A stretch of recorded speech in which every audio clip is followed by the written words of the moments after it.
আমরা এবারে চলে যাব আবারও আমাদের আরেকটি স্টুডিওতে উপস্থিত রয়েছেন জাহাঙ্গীরনগর বিশ্ববিদ্যালয়ের অধ্যাপক শর্মিন্দ নীলর্মী, তার সঙ্গে। ধন্যবাদ মিম। দর্শক মণ্ডলী, আপনাদেরকে আবার শুভেচ্ছা জানাচ্ছি।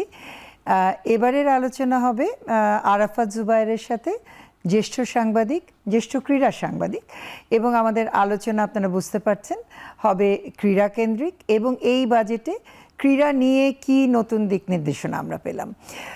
একটা ইন্টারেস্টিং জিনিস জুবায়ের আমি খেয়াল করলাম, সেটা হচ্ছে ক্রীড়া ক্ষেত্রকে দেখবার মানে যে দৃষ্টিভঙ্গিতে আমরা দেখি সেই দৃষ্টিভঙ্গির মধ্যে একটা দার্শনিক পরিবর্তন এসছে এবার বাজেটে। এবং মিম যেটা বলছিলেন সেটা হলো ক্রীড়াকে শুধু বিনোদন হিসেবে না, আমার সৃজনশীল অর্থনীতির অংশ হিসেবে ক্রীড়া সেক্টরে যারা যুক্ত থাকবেন তারা যাতে এটাকে কর্মমুখী একটা সেক্টর হিসেবে দেখতে পারেন সেই জায়গাটাই একটা প্রণোদনা দেওয়ার চেষ্টা করা হয়েছে। ক্রীড়া সেক্টর, আপনার অভিজ্ঞতা এই সেক্টরকে নিয়ে এবং এই বাজেটের থেকে আশাবাদ, এটা যদি একটু বলেন। জি, ধন্যবাদ। আমার দৃষ্টিকোণ থেকে আমি এবারে বাজেটকে আমি বাংলাদেশের ক্রীড়াঙ্গনে একটা ঐতিহাসিক বাজেট বলবো, কারণ আসলে খেলাধুলা মূল স্টেক হোল্ডার হচ্ছে প্লেয়াররা। বিগত কোনো বাজেটেই মানে প্লেয়ারদের জন্য আলাদাভাবে মানে একটা বরাদ্দ বা ক্রীড়া ভাতা হোক বা প্লেয়ারদের জন্য বেতন কাঠামো কোনো সময় ছিল না। এবারে বাজেটে সেটা আনুষ্ঠানিকভাবে প্রবেশ করেছে এবং প্রতিটা খেলোয়াড় প্রতি মাসে 1 লাখ করে পাবে। এবং মানে এটা তো কি বিভিন্ন লেয়ার আছে, তো এটার প্রতিটা খেলোয়াড় বলতে কি? প্রতিটা খেলা বলতে বোঝাচ্ছি যারা ন্যাশনাল টিমে অন্তর্ভুক্ত, ধরেন আপনার একটা বাস্কেটবল বা একটা হ্যান্ডবল বা কাবাডি, যারা জাতীয় দলের প্লেয়ার হিসেবে স্বীকৃত 10 জন 15 জন 20 জন, এটা বিভিন্ন নারী এবং পুরুষ উভয়, প্রত্যেক খেলোয়াড় 1 লাখ করে পাবেন। এবং আচ্ছা, এখানে একটা প্রশ্ন আছে, নারী খেলোয়াড় এবং পুরুষ খেলোয়াড়ের মধ্যে বেতন কাঠামোয় পার্থক্য রয়েছে? না, সবাই সমান 1 লাখ। ওকে, সবাই 1 লাখ করে পাবেন এবং সেটা 500 জন ক্রীড়াবিদ। মানে ফুটবল মানে ক্রিকেটের বাইরে বাকি 500 জন অন্যান্য, কারণ ক্রিকেট বোর্ড অত স্বাবলম্বী, তারা অত্যন্ত সলভেন্ট, এই জন্য ক্রিকেট বোর্ডকে আওতার বাইরে রেখে অন্য ফুটবল সহ অন্যান্য যে খেলাগুলো রয়েছে এরকম 500 জন ক্রীড়াবিদকে সরকার প্রতি মাসে 1 লাখ করে দিবে। এবং সেটা বছরে 60 কোটি টাকা। বাংলাদেশের সরকারের বর্তমান বাজেট প্রায় 9 লাখ প্লাস। সেই দৃষ্টিকোণ থেকে আসলে 60 কোটি টাকা খুব বেশি না। আবার আরেকটা দৃষ্টিকোণ থেকে এটা একটা বিরাট প্রণোদনা জায়গা তৈরি করবে। এবং আমি এই জন্য এটা ঐতিহাসিক বলেছি, কারণ বিগত কোনো সময় কোনো সরকার এটা করেনি। সেই দৃষ্টিকোণ থেকে আমি বলবো যে এবারের বাজেটটা বাংলাদেশের ক্রীড়াঙ্গনের জন্য ঐতিহাসিক। আর আরেকটা বিষয় রয়েছে, আসলে আমরা কিছুক্ষণ আগে দেখলাম যে প্রেজেন্টেশন, সেখানে কিন্তু দেখা যাচ্ছে যে বাজেটটা বিগত অর্থ বছরে 2400 কোটি, তারপরে 2000 কোটি। বাট এখানে একটু মানে শুভঙ্কর একটা ফাঁকি আমি যেটা বলবো ক্রীড়াঙ্গনের দৃষ্টিকোণ থেকে, বাজেটটা দেখা যাচ্ছে অনেক সময় যুব ক্রীড়া মন্ত্রণালয়ের বাজেট 2400 কোটি 2000 কোটি, বা বাজেটটা অনেক সময় বাড়ে, 400 কোটি বাড়ে, 200 কোটি বাড়ে, বাট এটা কিন্তু আসলে ক্রীড়াঙ্গনে বাড়ে না। এটা কিন্তু ক্রীড়া মন্ত্রণালয়ের পাশাপাশি যুব ক্রীড়া মন্ত্রণালয়, কারণ আপনার বিশ্বব্যাংক আপনার বিগত 5 বছর যাবত যুব ক্রীড়া মন্ত্রণালয়ের সাথে চুক্তি রয়েছে 2000 কোটি টাকা, যেটা 500 কোটি করে প্রতি বছর দিয়ে যাচ্ছে, সেটা এখন চলমান রয়েছে। এটা কিন্তু সম্পূর্ণ যুব খাতে। আপনি কিন্তু মানে যুবকদের অনেক ধরনের প্রশিক্ষণ রয়েছে, অনেক ধরনের কাজ রয়েছে, যুব কাজ যারা এই মন্ত্রণালয় করে থাকে। জি করে থাকে, বাট সেটা কিন্তু আসলে মানে মন্ত্রণালয় বাজেটে বেড়েছে, বাট ক্রীড়াঙ্গনে কিন্তু আসলে সে অর্থে বাড়েনি। এবং আপনি যেটা দেখলেন অলরেডি, সেখানে হচ্ছে কিন্তু আসলে দেখবেন যে আসলে যে উন্নয়ন ব্যয়, আসলে এই উন্নয়ন ব্যয়টা কিন্তু আসলে আমরা দেখে থেকে আসলে বিভিন্ন সময় বিভিন্ন সরকার আসলে মানে স্টেডিয়াম নির্মাণ, আবার নির্মাণের পর সংস্কার, আবার নতুন একটা প্রজেক্ট করা, বিল্ডিং করা, এই কারণে কিন্তু আসলে মানে সংস্কারের ব্যয়টা অনেক বেড়ে যায়। কিন্তু আসলে কিন্তু প্রকৃত অর্থে ক্রীড়াঙ্গনের যে উন্নয়ন সেটা আসলে হয় না। মানে ক্রীড়াঙ্গনের উন্নয়ন বলতে কোনটা বোঝায়, যে আসলে খেলোয়াড়দের প্র্যাকটিস করানো, খেলোয়াড়দের বিদেশে পাঠানো, অবকাঠামো খুব গুরুত্বপূর্ণ, সাথে সাথে আবার এই কাঠামোগুলোকে চালিয়ে নিয়ে যাওয়া এবং ক্রীড়া উপকরণ যথাসময়ে খেলোয়াড়দের কাছে প্রাপ্য করা খুবই গুরুত্বপূর্ণ। রাইট, এবং সেটা অবশ্যই গুরুত্বপূর্ণ। এবং পাশাপাশি আরেকটা বিষয় হচ্ছে যে আসলে মানে ওভারসাইট করা, মানে তদারকি করা। ধরেন আপনি ক্রীড়াঙ্গন যতটুকু বরাদ্দ দেন, এই ক্রীড়াঙ্গনটা কিন্তু আসলে আমি যদি বলি, একটু ব্যাখ্যা দিয়ে বলি, যুব ক্রীড়া মন্ত্রণালয়ে 5টি মানে বিভাগ রয়েছে। প্রথমত হচ্ছে যে আপনার বিকেএসপি, এটা আলাদা স্বতন্ত্রভাবে চলাফেরা করে। তারা বিকেএসপিতে আপনার বাজেটটা এবার সম্ভবত 100 কোটির কাছাকাছি, বিগত সময় যেটা আপনার 90-95 ছিল এরকমই হবে বিষয়টা। তারপরে হচ্ছে আপনার জাতীয় ক্রীড়া পরিষদ, এটা হচ্ছে ক্রীড়াঙ্গনের মূল প্রতিষ্ঠান। জাতীয় ক্রীড়া পরিষদের মাধ্যমে আপনার দেশের সকল ফেডারেশন, জেলা ও বিভাগীয় ক্রীড়া সংস্থা, তারপরে আপনার সকল স্টেডিয়াম, মানে ক্রীড়াঙ্গনের প্রকৃত অভিভাবক জাতীয় ক্রীড়া পরিষদ। এরপরে রয়েছে আপনার যুব উন্নয়ন অধিদপ্তর। বাট ক্রীড়া মন্ত্রণালয় কিন্তু মূল আপনার যে বাজেটটা আমরা যেটাই দেখি, এটা কিন্তু 50% বেশি কিন্তু আপনার ব্যয় হচ্ছে যুব উন্নয়ন অধিদপ্তরে, কারণ সারা দেশব্যাপী তারা যুব উন্নয়নে কাজ করে। এবং বলতে পারেন যে আসলে ক্রীড়াবিদদের তো যুব, কিন্তু আসলে যুব উন্নয়নের যে কাজটা করে সেটা আসলে মনে করেন আপনার সমাজসেবামূলক বা একটা এন্টারপ্রেনার হিসাবে নিয়ে তো বহুমুখী কাজ করবার বিষয় রয়েছে এবং করা হয়। ফলে সুতরাং সুতরাং শুধুমাত্র ক্রীড়া ক্ষেত্র তো একটা খুবই গুরুত্বপূর্ণ জায়গা, সেটা আসলে হ্যাঁ আপনি শুভঙ্করের ফাঁকের মধ্যে পড়ে যায়। কারণ আসলে আমরা যদি দেখি সাধারণ দৃষ্টিকোণ থেকে যে ক্রীড়া মন্ত্রণালয়ের বাজেট বেড়েছে 500 কোটি টাকা বা 200 কোটি টাকা, এটা কিন্তু আসলে ক্রীড়া মন্ত্রণালয়ের বাজেট বেড়েছে ঠিকই, কিন্তু আসলে ক্রীড়াঙ্গনে কিন্তু অতটা বাজেট বাড়ে না। এটা একটা আমার দৃষ্টিতে আসলে শুভঙ্করের ফাঁকি। অর্থাৎ শুধুমাত্র বরাদ্দ দিয়ে আমরা বুঝতে পারবো না। জি, এবং সেখানে আরেকটা বিষয় হচ্ছে যে আসলে আপনি মানে জেনে খুবই দুঃখ পাবেন আসলে, যেমন আমরা আসলে ক্রীড়াবিদদের কাছে মানে পদক আশা করি, এশিয়ান গেমস, কমনওয়েলথ গেমস বা অলিম্পিক তো অনেক পরের বিষয়, কিন্তু ক্রীড়াবিদরা যখন আপনার প্র্যাকটিস করেন বা প্রস্তুতি নেন, তারা যে দৈনিক ভাতাটা পান সেটা আপনার 1000 টাকারও কম। তো আপনি প্রতিটা প্লেয়ার যদি 1000 টাকা কম ভাতা পান, একটা প্র্যাকটিস করেন, তো পুষ্টিই হবে না, পুষ্টি হবে না। তো সুতরাং আমি নিজে খেলাধুলা করতাম, মানে ওই জায়গায় আমার খুব প্যাশনের জায়গা। জি, তো সুতরাং আসলে মানে আমি বলবো যে আসলে মানে ক্রীড়াঙ্গনে, তারপরেও আমি এবার বলবো যে আসলে মানে আসলে বর্তমান সরকার মাত্র দায়িত্ব নিয়েছে, মাত্র 3 মাস পার হয়েছে। বর্তমান অর্থমন্ত্রীও তিনি দায়িত্ব পালন করছেন, ক্রীড়ামন্ত্রীও তারা খুব একটা ভীষণ হয়েছে, এবং আপামর প্রধানমন্ত্রীও খুব ক্রীড়াঙ্গনের জন্য খুবই মানে উদ্গ্রীব, ভালো কিভাবে উন্নয়ন করা যায়, অনুরাগী। সুতরাং আমার দৃষ্টিতে আসলে সরকার যেহেতু মাত্র 3 মাস গেল, সরকারও এখন অনেক কিছু বিষয় ট্রায়াল এন্ড এররের মাধ্যমে যাচ্ছে। তো আমার দৃষ্টিকোণ থেকে আসলে ক্রীড়াঙ্গনে যেটা হচ্ছে, বাজেটটা অন্তর্ভুক্ত হয়েছে আপনার ক্রীড়া ভাতা, পাশাপাশি নতুন করে স্পোর্টস, এই নতুন করে স্পোর্টস নিয়ে আমার একটু কথা আছে। একটা হচ্ছে যে আমরাও যখন ছোট ছিলাম, নতুন কুড়ি নিয়ে যে উন্মাদনা বাচ্চাদের মধ্যে এবং প্রতিভা অন্বেষণের যে পজিটিভ বিষয়গুলো, সেগুলো আমরা নিজেরাই অভিজ্ঞতা অর্জন করেছি। ধরেন আমরা যখন বড় হচ্ছি বা আমাদের ছেলেমেয়েরা বাচ্চারা যখন বড় হচ্ছে, আমরা দেখেছি যেমন নির্মাণ স্কুল ক্রিকেট, বিভিন্ন ধরনের স্কুল লেভেলে কিন্তু ক্রিকেট হতো, অন্যান্য খেলাধুলাও হতো, যেগুলো থেকে আমরা ভবিষ্যতের সম্ভাবনাময় খেলোয়াড় পেতাম না, সেগুলো কিন্তু ইদানিং ভাটা পড়ে গেছে। আরেকটা জিনিস হচ্ছে, এটা হচ্ছে একটা জিনিস, একদম প্রফেশনাল লেভেলে আমি খেলোয়াড় কিভাবে পাবো। আরেকটা জিনিস হচ্ছে, খেলোয়াড় তো শুধু মানে খেলা তো শুধুমাত্র প্রফেশনাল খেলোয়াড় তৈরি করবার জন্য না, খেলা কিন্তু একটা সাংস্কৃতিক জগৎ তৈরি করে, একটা সাংস্কৃতিক পরিমণ্ডলকে নির্মাণ করে। ধরেন আমার ছেলেমেয়েরা বিকেলবেলা দাপিয়ে খেলবে, আমরাও ছোটবেলায় খেলেছি, এগুলোর থেকে যে মনোজাগতিক এবং শারীরিক যে বিকাশ, এইটা কিন্তু ধরেন এই যে বাজেট বরাদ্দ, শুধুমাত্র ক্রীড়াক্ষেত্রের বাজেট বরাদ্দ দিয়ে কি আমি বুঝবো, নাকি আমি স্থানীয় পর্যায়ের একটা মাঠ ঠিক করে করা, একটা পার্ক ঠিক করে করা, সেখানে অভিগম্যতা তৈরি করা, এই বিষয়গুলো তো আসলে আলোচনার মধ্যে আসবে। অবশ্যই আসবে। এই বিষয়টা হচ্ছে ক্রীড়া প্রতিমন্ত্রী মহোদয়ের সাথে আমাদের এই বিষয়ে আলোচনা হয়েছে। আসলে মানে ক্রীড়াঙ্গন সাথে কিন্তু অন্যান্য বিষয়গুলো সম্পৃক্ততা, একদম যেমন আপনার শিক্ষার অত্যন্ত অতপ্রত সম্পর্ক। কারণ আপনি খেলাটা এমন সময় আয়োজন করবেন যে সময় ধরুন আপনার বাচ্চাদের আপনার স্কুল কলেজে পরীক্ষাগুলো না হয়, এবং আপনার দেখবেন শিক্ষা মন্ত্রণালয়ে কিন্তু একটা ক্রীড়া সম্পর্কিত বাজেট রয়েছে, যে আপনার আন্তঃ স্কুল খেলা বা আন্তঃ বিশ্ববিদ্যালয় খেলা, তো এইখানগুলোও কিন্তু বাজেটগুলো রয়েছে। এখানে আমার দৃষ্টিকোণ থেকে আপনি যে খুব ভালো পয়েন্ট আউট করেছেন, এটা আসলে আন্তঃ সমন্বয়ের দরকার। কারণ শিক্ষা মন্ত্রণালয়, ক্রীড়া মন্ত্রণালয়, এরকম কিছু মন্ত্রণালয় বা সংস্কৃতি মন্ত্রণালয় কিছু ক্ষেত্রে আন্তঃ সমন্বয় থাকলে আপনি কিন্তু ব্যয় কিন্তু হচ্ছে। আপনার ধরুন ক্রীড়া মন্ত্রণালয় একটা আয়োজন করতেছে, আবার দেখো শিক্ষা মন্ত্রণালয় আলাদা আয়োজন করতে একই খেলায়। তো সুতরাং এর ফলে হয় কি, আপনার ধরেন পার্টিসিপেন্ট কিন্তু প্রায় অলমোস্ট সেমও থাকে কিছু ক্ষেত্রে।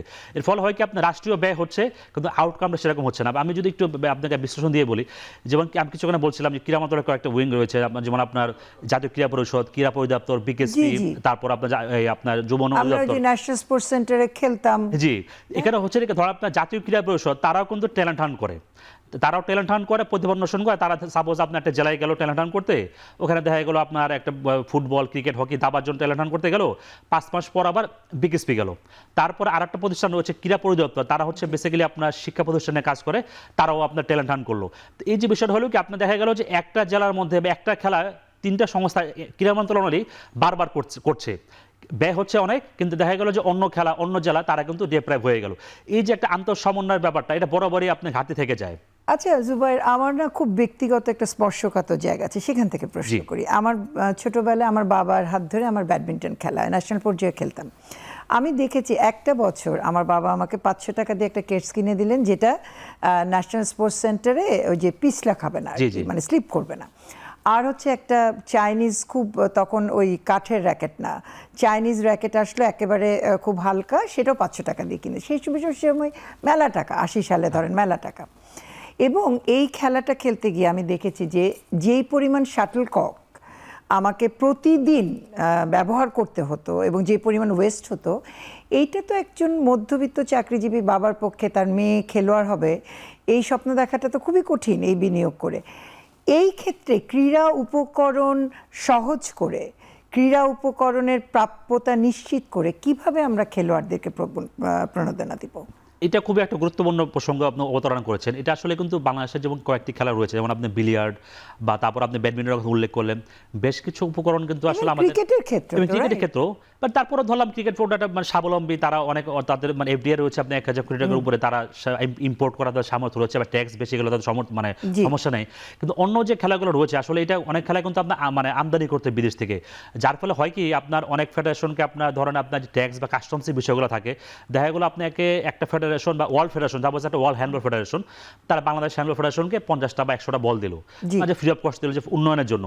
দেখা গেল যে উন্নয়নের জন্য আপনি দিয়েছে বা মানে ফ্রি অফ কস্ট দিয়েছে, কিন্তু সে বলটা যে আপনার ছাড়করণ করবেন বা কাস্টমস থেকে ছাড়করণ করবেন বা ট্যাক্সের যে বিষয়গুলো রয়েছে, দেখা গেলো এটা একটা বড় অঙ্কের টাকা, যার কারণে হয় কি ফেডারেশন ওই টাকাটা জোগাড় করতে অনেক দেরি হয়ে যায়, তারপরে ওইটা মালটা ওইখানেই পড়ে থাকে, অনেক সময় মনে করেন আপনার মালটা বেশি সময় পড়ে থাকার কারণে আপনার অনেক সময় টেম্পার নষ্ট হয়ে যায়, এরকম ঘটনা ক্রীড়াঙ্গন অহরহ হচ্ছে। এই জন্য কিন্তু আসলে বিভিন্ন সংগঠক বা সাবেক ক্রীড়াবিদ বা ক্রীড়াবিদকে বারবারই বলে থাকেন যে আসলে সরকার এই জায়গা থেকে একটা মানে পদক্ষেপ নেওয়া উচিত, যে আসলে ক্রীড়া ফেডারেশনের জন্য বা প্লেয়ারদের জন্য যেসব ইম্পোর্টগুলো হবে যাতে কিছুটা ট্যাক্স ফ্রি না হলেও যাতে ট্যাক্স কমে এবং আপনার ক্লিয়ারেন্সে যাতে আরও সুবিধা হয়। এটা আসলে প্রায় সময় আলোচনা হয়, কিন্তু প্রায় সময় আলোচনা হলেও আসলে কার্যকারিতা হয় না। এর পিছনে আবার কিছু কারণও আছে। কারণ হচ্ছে কি মাঝে এরকম একটা বড় প্রস্তাবনা এসেছিল মানে ট্যাক্স ফ্রি করার বা কিছু ট্যাক্স কমানোর, কিন্তু সমস্যা হচ্ছে কি তখন এক্ষেত্রে তখন আবার একটা মিসইউজ হতে পারে।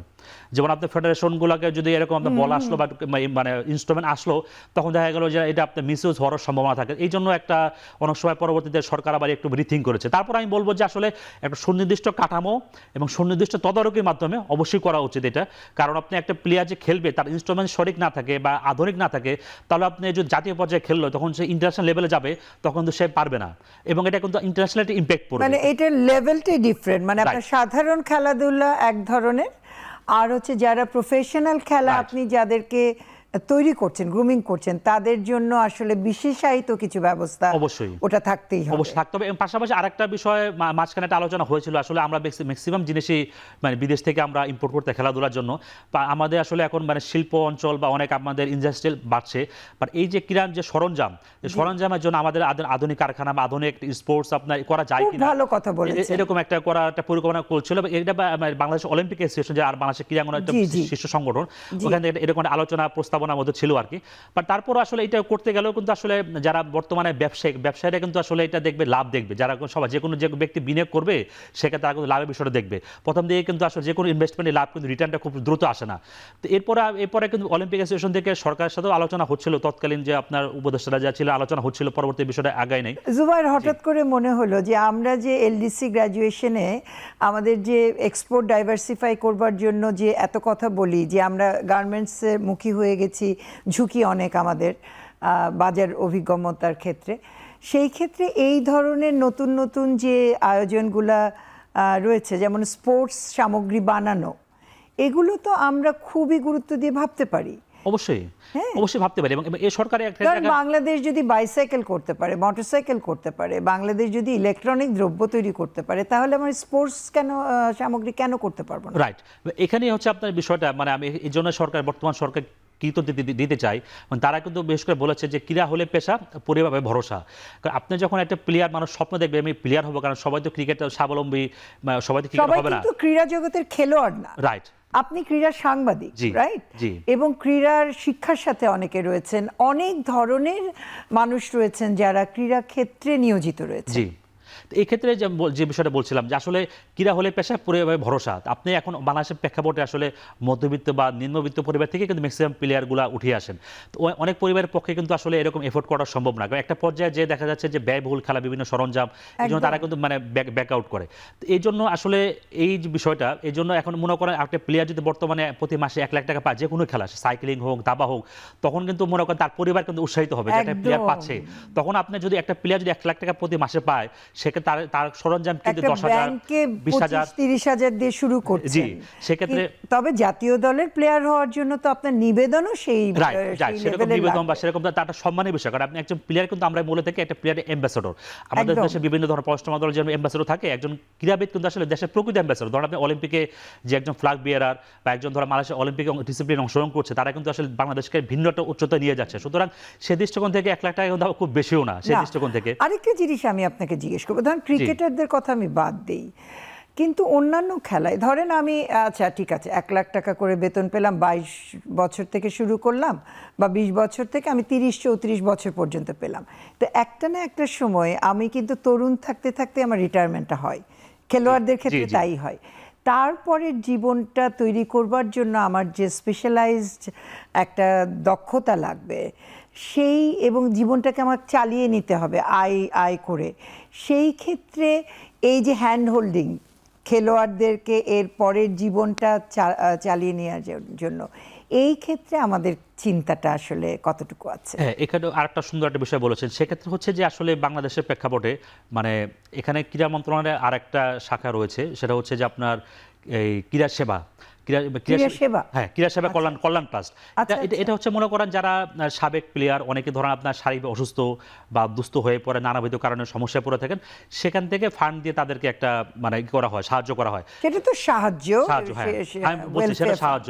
কিন্তু আপনার আরেকটা বিষয় হচ্ছে যে এখানে যে সাহায্য করা হয় বা সেই সাহায্যের পরিমাণে খুবই স্বল্প আর কি।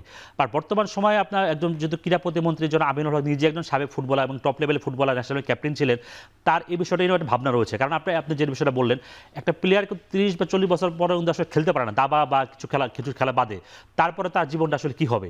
এরপরে তার ধরেন যে আপনার কর্মসংস্থানের জায়গাগুলো, যে কোচিং বা ধরেন তারপরে ম্যানেজারাল, আমরা কিন্তু নিয়াজ মোর্শেদকে দেখেছি, উনি অনেক আগে মানে আমাদের কি উজ্জ্বল স্মৃতি রয়েছে ওনার সাথে, না? উনি কিন্তু তারপরে আর ওভাবে কন্টিনিউ করেননি একটা সময়ের পরে গিয়ে। তারপরে আমরা আমি নিজে অভিজ্ঞতা আছে আমার, অনেক মেধাবী তরুণ ক্রীড়াবিদকে দেখেছি ব্যাংকার হয়ে গেছে। হ্যাঁ হ্যাঁ, এবং আপনার অনেক ক্রীড়াবিদ পাশাপাশি কিন্তু আপনার ক্রীড়া, যেহেতু বললাম যে আসলে পেশা না, মানে আপনি টাকা পাচ্ছেন না, সেক্ষেত্রে আপনার জীবন তো নির্বাহ করতে হবে। সেই জন্য পাশাপাশি কিন্তু কেউ অন্য পেশা করে, কেউ শিক্ষকতা করে, কেউ ব্যাংকে করে, অথবা কেউ ব্যবসা করে। এই যে দৃষ্টিভঙ্গিতে আমাদের এবার যে পরিবর্তন আসছে, এবং সরকারের এই যে আপনার ক্রীড়া ভাতা চালুর ফলে যে একটা আমি বলবো সামাজিক পরিবর্তন, এবং এটা ইম্প্যাক্টটা কিন্তু আপনার সামনে এই বছর থেকে শুরু হবে। কারণ যখন একটা পরিবার দেখবে না আসলে আমার ছেলে বা মেয়েটা যদি এটা ন্যাশনাল গেমে খেলতে পারে, প্রতি মাসে 1 লাখ টাকা পাবে, সামাজিক সম্মান, আমার ফ্যামিলি একটা মোটামুটি সিকিউর হবে, তখন কিন্তু ফ্যামিলি কিন্তু আপনার ছেলে বা মেয়েকে খেলার জন্য দিতে আকৃষ্ট হবে। এবং এর ফলে কিন্তু আপনাদের বাংলাদেশের অর্থনীতিতে কিন্তু বড় ধরনের একটা ইম্প্যাক্ট পড়বে। কারণ এবং যখন আপনার একটা প্লেয়ার যখন অনেক মানে আগ্রহ সৃষ্টি করবে, তারপরে দেখবেন আপনার খেলাধুলার সরঞ্জাম বাড়বে, তারপর কোচদের জন্য একটা মানে পেশা হিসেবে সৃষ্টি হবে। এখানেও সরকার ভালো একটা প্ল্যান করেছে। ধরুন আপনার আমাদের আসলে মূল খেলাধুলার কিন্তু সাপ্লাইটা কিন্তু আসে গ্রাম থেকে বা জেলা পর্যায় থেকে। তো জেলা পর্যায়ে কিন্তু আসলে আপনার প্রশিক্ষিত কোচ বা ক্রীড়া শিক্ষক কম থাকে। অনেক জেলায় কিন্তু আসলে একজন জেলায় ক্রীড়া অফিসার থাকেন, তার পক্ষে একার পক্ষে সব জায়গায় সম্ভব না, অনেক জেলা নেও, উপজেলা পর্যায়ে নেই।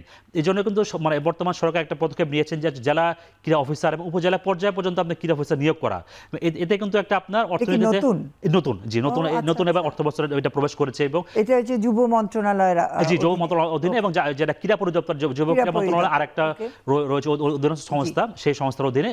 এর ফলে কি হবে? এর ফলে কিন্তু আপনার প্রায় 500 বা 1000-এর মতো মানুষ আপনার কর্মসংস্থানের সৃষ্টি হচ্ছে, এবং এটা কিন্তু আপনার বাংলাদেশের অর্থনীতিতে বা সামাজিক প্রেক্ষাপটে একটা ভালো একটা ইতিবাচক ইম্প্যাক্ট পড়ছে। আমি একটু ক্রীড়া শিক্ষায় যদি আসি, আমাদের তো স্কুল পর্যায়ে ক্রীড়া শিক্ষা বাধ্যতামূলক আছে, আবার বিশ্ববিদ্যালয় পর্যায়েও কিন্তু কিছু কিছু বিশ্ববিদ্যালয়ে ক্রীড়া শিক্ষাটা রয়ে গেছে। আমরা কি যথেষ্ট পরিমাণে ক্রীড়া শিক্ষাবিদ মানের ক্রীড়া শিক্ষাবিদ তৈরি করতে পারছি? এই ক্ষেত্রে আমাদের পড়ানোর জন্য যথেষ্ট সংখ্যক শিক্ষক বা বই এগুলো কি লভ্য রয়েছে? না, এটাও একটা ভালো একটা সুন্দর একটা ইম্পর্টেন্ট বিষয়। কারণ আসলে আমরা মানে শিক্ষিত ক্রীড়াবিদ তৈরি করতে হবে। কারণ আসলে আমাদের মানে কারণটা কি, ধরেন আপনি একজন ক্রীড়াবিদ মানে তিনি ধরেন গড গিফটেড ন্যাচারাল ট্যালেন্টেড বা খুব হার্ড ওয়ার্কিং, বা তার সাথে যদি একজন শিক্ষিত ক্রীড়াবিদ থাকেন, আপনি দেখবেন তার সাথে একটা পার্থক্য থাকবে, ম্যাচুরিটি আফটার। বিজ্ঞানের মিশেল তো থাকতেই হবে। জি থাকতে হবে, এবং দেখবেন যে আপনার দেখবেন ওই ক্রীড়াবিদের সাথে এই ক্রীড়াবিদের পার্থক্যটা দেখবেন আপনি দৃশ্যমান হবে, কারণ আপনি দেখেন তার আফটার কেরিয়ার প্ল্যানিং কি সব জায়গায় একটা পার্থক্য দৃশ্যমান হবে। আমি এই যে বিষয়টা আপনাকে আগে বলছিলাম যে আসলে শিক্ষা মন্ত্রণালয়ের সাথে ক্রীড়া মন্ত্রণালয়ের নিবিড় সম্পর্ক থাকা প্রয়োজন। কারণটা কি দেখেন, বাংলাদেশে কিন্তু আসলে অনেক বিশ্ববিদ্যালয়ে কিন্তু ধরেন আপনার ক্রীড়া কোটা নেই, কিন্তু ক্রীড়াবিদদের কিন্তু এই কোটাটা মানে আসলেই প্রয়োজন, কারণ তারা আসলে দেশের জন্য খেলছেন। কিন্তু তারা যদি শিক্ষার সুযোগটা পান, কিছু কিছু বিশ্ববিদ্যালয় কিন্তু অনেক সুযোগ দেয়, কিছু কিছু বিশ্ববিদ্যালয় সুযোগটা দেয় না, এটা কিন্তু একটা বিষয়। তারপরে দেখেন আবার মানে আমার জানা মতে যশোর বিজ্ঞান ও প্রযুক্তি এবং চট্টগ্রাম বিশ্ববিদ্যালয় তারা কিন্তু আসলে ক্রীড়া বিজ্ঞান বা ক্রীড়া বিষয়ে কিন্তু আলাদা, মানে কিছু বেসরকারি বিশ্ববিদ্যালয়, কিছু বেসরকারি বিশ্ববিদ্যালয়। আমাদের দৃষ্টিকোণ থেকে ধরেন বাংলাদেশ শীর্ষ বিশ্ববিদ্যালয় যেগুলো ঢাকা বিশ্ববিদ্যালয়, জাহাঙ্গীরনগর, এই বিশ্ববিদ্যালয়গুলো যদি আপনার ক্রীড়া নিয়ে একটা বিভাগ করে থাকে, তাহলে কিন্তু বাংলাদেশের সামাজিক প্রেক্ষাপটে বড় ধরনের একটা মেসেজ যাবে। আর যেহেতু এখন চাকরির সুযোগও তৈরি হয়েছে, যেহেতু চাকরির সুযোগ তৈরি হয়েছে, আমার মনে হয় এটা আবারও বিষয়টা ওইরকমই আছে। যদি ক্রীড়া মন্ত্রণালয় থেকে আপনার ইউজিসি বা বিশ্ব মানে শিক্ষা মন্ত্রণালয় যদি বিষয়টা আলোচনা করে, ওটা হওয়ার অস্বাভাবিক না। কারণ আপনি দেখেন আসলে এখন অনেক খেলোয়াড় আপনার আসতেছে তৈরি, মানে শিক্ষিত খেলোয়াড় তৈরি হচ্ছে। আপনার একটা বিকেএসপি রয়েছে, বিকেএসপি ইন্টারমিডিয়েট পর্যন্ত, বিকেএসপির পরে প্লেয়ারে কোথায় যাবে? অনেক কিন্তু আপনার অনেক প্লেয়ার ধরেন আপনারা আসলে খেলা করা না থাকার কারণে কিন্তু ঝরে যায়, এরপর হয়তো একটা সামান্য একটা ডিগ্রি করে, একটা পাস কোর্স করে কোনো মতে জীবনটা শেষ করে দেয়। কিন্তু যদি আপনার বিকেএসপির পরে যদি আপনার বিশ্ববিদ্যালয়গুলো যদি একটা ক্রীড়া কোটা থাকে, ওনার কাজের বিশেষায়িত লেখাপড়া থাকতো, উনি সেখানেই শিক্ষাটাও নিতে পারতেন, খেলাটা চালিয়ে যেতে পারতেন। এবং এটা খুবই একটা গুরুত্বপূর্ণ বিষয়। এবং পাশাপাশি আমি মনে করি যে আসলে এখানে রাষ্ট্রীয় পলিসির একটা বিষয় খুব প্রয়োজন, কারণ আসলে আপনি বিশ্ববিদ্যালয় যেমন আপনি সাপোজ ঢাকা বিশ্ববিদ্যালয় বা জাহাঙ্গীরনগর বিশ্ববিদ্যালয় কিন্তু একসময় বড় বড় প্লেয়ারে খেলে মানে পড়াশোনা করতেন আর খেলাধুলা করতেন, এতে কিন্তু আসলে বিশ্ববিদ্যালয়টা ব্র্যান্ডিং হয়, বিশ্ববিদ্যালয় ব্র্যান্ডিং হয়, তাই না? কারণ আপনি শুধু বিশ্ববিদ্যালয় যেমন আপনি আসলে মূলত গবেষণা এবং শিক্ষা বা জ্ঞান উৎপাদনের জায়গা, জাহাঙ্গীরনগর বিশ্ববিদ্যালয় দিয়ে সেটা টেট পাই যে জি আসলে একটা ব্র্যান্ডিং হয়, বিশ্ববিদ্যালয় ব্র্যান্ডিং হয়। তো সুতরাং আপনাকে ধন্যবাদ। আমার মনে হয় যে ক্রীড়া নিয়ে এত উদ্দীপনামূলক আলোচনা আমি বহুদিন শুনি নেই, এবং এরকম বাজেটে যে উদ্দীপনাটা তৈরি হয়েছে বছরব্যাপী, এবং আমরা এই ধারাক্রমে থাকতে পারবো এই উদ্দীপনার সাথে। এবং আজকে অনেকগুলো বিষয় এসছে, ক্রীড়া সরঞ্জাম থেকে শুরু করে খেলোয়াড় তৈরি, খেলোয়াড়ের মানে উপাদান তৈরি, তার জন্য অবকাঠামো তৈরি, ক্রীড়া শিক্ষা, সাংস্কৃতিক পরিবর্তন। আমার মনে হয় যে সামগ্রিকতার প্রেক্ষিতে আপনি যে আলোচনাটা করলেন সেটা আপনি লিখতে থাকবেন। জি, এটা লিখতে থাকবে, পাশাপাশি কাজ চলতে থাকবে। যে আরেকটু বলেছিল আসলে মানে ক্রীড়া মন্ত্রণালয় বাজেটটা ভালোই করেছে মানে ক্রীড়াঙ্গনের জন্য। এর পাশাপাশি আরেকটা প্রয়োজন হচ্ছে কি আপনার ওভারসাইট, তদারকি। একদম স্বল্প বাজেটই দেন বা যে বাজেটই দেন সেটা আপনি প্রকৃত অর্থে ব্যয় হচ্ছে কিনা, উপযোগিতা আসছে কিনা, এটা কঠোর একটা মনিটরিং দরকার। এই জন্যই যোগাযোগ থাকতে হবে। আরাফাত জুবায়ের, আপনার কাছ থেকে নিশ্চয়ই শুনতে থাকবো সামনে। জি ধন্যবাদ, অনেক ধন্যবাদ।